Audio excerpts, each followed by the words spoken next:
Shajara ya Anne Frank. Mnamo mwaka wa 1929, Anne Frank alizaliwa mjini Frankfurt, Ujerumani. Alikuwa msichana mwenye akili na shauku nyingi, aliyependa kusoma vitabu na kuandika hadithi. Siku zake zilipita kwa kicheko pamoja na familia yake mezani wakati wa chakula cha jioni, na kwa kushiriki ndoto za baadaye na marafiki shuleni. Wakati huo, Anne bado hakujua kwamba kuandika siku moja kungekuwa nguvu kubwa zaidi ya kumshikilia.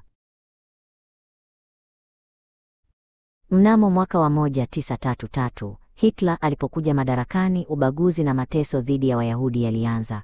Familia ya Anne ilikatazwa kuingia bustanini kwa sababu tu walikuwa Wayahudi, na masharti shuleni na kazini yalizidi kuwa magumu kila siku. Alama za kuwakataa Wayahudi zilionekana mitaani kote, na macho ya watu yakazidi kuwa baridi kadri muda ulivyopita. Anne hakuweza kuelewa kwa nini alitendewa tofauti, si kwa sababu ya yeye ni nani, bali kwa sababu ya kuzaliwa kwake. Kadiri Ujerumani ilivyozidi kuwa hatari, familia iliondoka na kuhamia Amsterdam nchini Uholanzi. Lakini vita na chuki vilivuka mipaka na kuwafuata, na hata huko hakukuwa salama tena. Katika majira ya joto ya mwaka wa 1942, barua ilifika ikimwamuru dada yake Anne, Margot, kuripoti katika kambi ya kazi. Walipotambua kwamba hawawezi kusubiri tena, familia iliamua kutekeleza mpango wa kujificha waliokuwa wameuandaa kwa muda mrefu.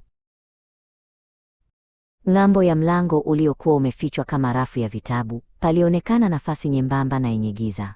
Mwanga wa jua uliingia kwa shida sana, na mahali pale palikuwa panabanana kiasi cha kufanya kupumua kuwa kugumu kwa watu wengi waliokuwapo. Hapa ndipo palikuwa kiambatanisho cha siri ambacho familia ya Anne na familia nyingine za Kiyahudi zililazimika kujificha pamoja. Katika dari hili, Anne alianza maisha marefu yaliyokatika kutoka kwa dunia ya nje.